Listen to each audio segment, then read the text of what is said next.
قرآن کا ولی اللہ، یعنی قرآن کا ولی اللہ کون ہے؟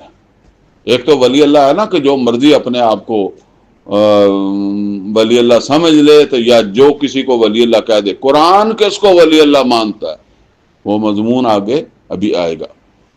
تو فرمایا کہ لا یتخذ المؤمنون الکافرین اولیاء من دون المؤمنین، نہ بنائیں ایمان والے جو ہے نا وہ مومنوں کو چھوڑ کر کافروں کو دوست۔ وَمَن يَفْعَلْ ذَلِكَ فَلَيْسَ مِنَ اللَّهِ فِي شَيْءٍ، تو جو ایسا کرے گا اس کا اللہ کے ساتھ کوئی سروکار نہیں ہوگا، اللہ کو اس سے کوئی تعلق نہیں ہے۔ الا ان تتقوا منہم تقا، سوائے اس کے کہ تمہیں ان سے جو ہے وہ کوئی بچاؤ درکار ہو۔ اچھا، یہ جو تقا کا لفظ ہے نا، اسی سے تقیہ کا لفظ بنا ہے۔ تقیہ پتہ ہے آپ کو؟ ایک تقیہ کا بھی پورا فلسفہ ہے اہل تشیع کا، اور وہ یہاں سے بنا ہے۔ یعنی اللہ نے یہاں کہا کہ سوائے اس کے کہ تمہیں کافروں سے ڈر ہو، ٹھیک ہے، تو تم ان کے ساتھ کوئی جو ہے وہ اپنا تعلق یا دوستی ڈر کی وجہ سے کر رہے ہو، تم کمزور ہو، تو اتنی تو گنجائش اللہ نے کہا ہے۔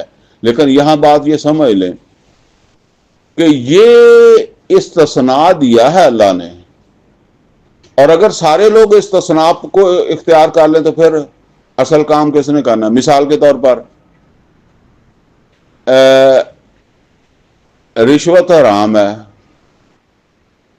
لیکن ہمارے ایک فتویٰ ہے کہ یا فتویٰ ہے یا علماء کی رائے ہے کہ جب تمہارا حق ہو تو تم کیا کر سکتے ہو، رشوت کے بغیر نہیں ملتا تو رشوت دے دو۔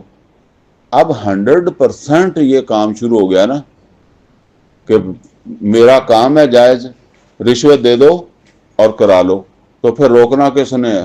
یہ تو استثناء کی حد تک تو ہو سکتا ہے نا، روکنا پھر کس نے ہے؟ روکنے والا نہیں۔ استثناءات جو ہوتے ہیں نا وہ ضابطے نہیں ہوتے، قانون نہیں ہوتے، ٹھیک ہے نا؟ تو یہ نوٹ کر لیں، انہوں نے اس کو پکا ایک ضابطہ ہی بنا لیا، ساری زندگی کا ہی تقیہ، ٹھیک ہے نا؟ بہرحال میرے پاس اس سے زیادہ وقت نہیں ہے، لیکن اس حد تک اللہ نے کہا۔ لیکن یہ بھی صرف اتنا کہ تم نے کسی غیر مسلم کافر کے ساتھ جو ہے وہ، اب ہندوستان میں مسلمان رہتے ہیں، ظاہر ہے ان کے ساتھ انہوں نے رہنا ہے، کوئی تقیہ کر لیں، دل سے تو ان سے محبت نہیں ہے، لیکن اب ظاہر ہے ان کے ملک میں رہنا ہے، ان کو وہ ہمسائے میں رہتے ہیں، پاکستان ان کو لینے کے لیے تیار نہیں ہے، تو وہ تقیہ نہ کریں تو پھر ایمان سے ہی